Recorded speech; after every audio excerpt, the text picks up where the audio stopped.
Hey, guys. Zach, your defense looked like it had a great game today, even though you guys lost. I know it looked like it was under a lot of pressure today because the offense was struggling early.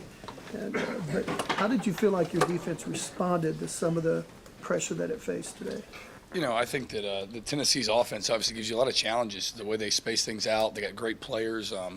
Give you structural issues, and I thought our guys really attacked that this week in practice and in the game. You know, some of that showed up. I thought that we, handled the tempo really well early in the game, and set us up to have some success. Gave up too many big plays that resulted in some touchdowns and some field goals in the red zone that could have won us the game.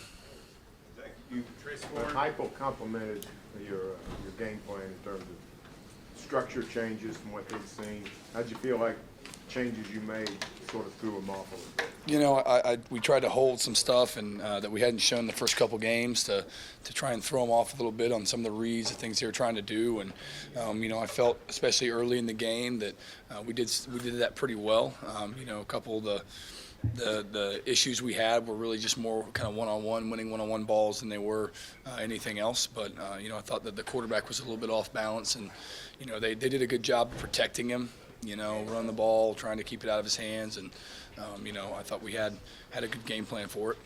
Zach, your defense gets 2 sack fumbles there in that second quarter, but then offense turns it over on first down after both times.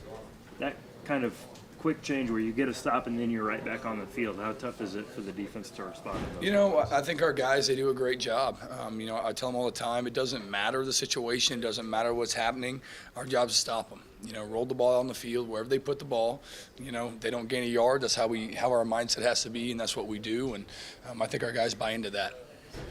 Brent said the long passes, much as you hate to see them, they were not busts. They were not mental breakdowns where this guy didn't have that guy or whatever. It was more of just losing leverage, one-on-one battles and stuff like that. Is that better or is that worse? I don't know.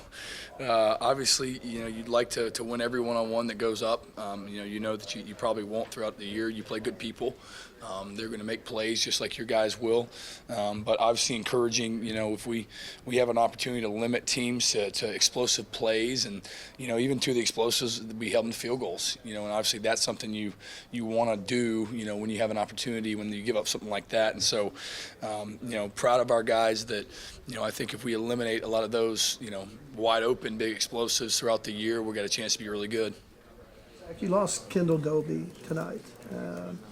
What kind of impact did that have in this game, and what kind of impact will it have in the future? Well, the team just rallied around him, and they love Dolby. He's such a great spirit and an ultra competitor, and I hate it for him. I love that kid so much, and it's just sad to see. As a senior, you hate that, but we've got some other good players that are going to step up to play that position, that are younger guys that have to be ready to go because we're going to count on them, we're going to need them, and we're going to need Dolby right there with them, coaching them up and making sure they're ready to go. Trace Ford, his role sort of fit into that after Kendall's injury, and what did you see from him? Yeah, really disruptive, coming off the edge, setting the edge, making a couple really, really nice tackles for loss, strip sack. Some of those, man, just when we needed him, he was clutch, and that was the plan for the week. We had planned to play him out there and give him some opportunities because he's got such a really diverse and effective skill set. And so, obviously, with Dolby going down, he had to play more than maybe he would have if Dolby had been available. But was just proud of how he responded to that. I thought that, when we had some critical times and critical moments, he was there to make the play. Zach, you guys are going on the road for the first time. Just that mentality of playing in a foreign stadium for the first time. Just how do you coach that team up this week? We look at good. There's nothing more fun than going to a hostile environment where, all 80,000 of them hate you, and you got to prove them all wrong. And so I think the mentality for us is to go back to the process, do the things we know that win, and, at the end of the day, that football field is still 120 yards long and 53 yards wide. more three-man tonight, three-man line. How'd you feel that went? Pretty well. That was kind of the plan for this week, and the diversity of the things we can do, that just felt like that helped us, playing this offense. And, it was obviously a tool we'll use and can use when we need it throughout the season. I think he's a heck of a player, man. I think that he's going to have a bigger role as the season goes on. As guys get tired and get hurt and banged up, man, he's going to have to be a guy that steps up and plays. But man, he talk about a ball player. He don't panic. He's ready for his moment. He gets in there and he played great. There's a ton of personnel. It looked like Lewis, and a lot of guys made plays for you. What does that make you feel about the defense moving forward? I feel good. I told our guys the plan for the week is, they try and gas you and tire you out and run you ragged and then get you on busts and mental things. And I said, we're not going to let them do that. The plan from the jump was we're going to roll 2-3 deep at every position. And I told the coaches, be ready to play more guys and get them in the game. And, that was the plan for the week. And so you love that you saw some young guys, freshmen that hadn't played maybe, come in. Jaden Hardy gets in, first play, tackle for loss. Pretty just awesome. So you feel more comfortable as you move forward that you have an opportunity to play young guys early in the year that at some point you're going to have to count on them in big-time situations later on. They went to Auburn in 2016. What do you remember about that atmosphere? I remember that he called one call, and I signaled it in wrong. He yelled at me, and we picked the ball off, and he didn't yell at me anymore, and that was fine.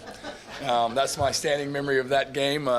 He got mad right when I signaled it, and then after the fact, he was like, all right, that was pretty good. So, but obviously a heck of an environment. It's going to be loud, going to be hostile, and they're going to be ready for us. So big challenge this week. They changed quarterbacks this week. I'm sure you hadn't done a lot of study on them. New guy didn't play very well.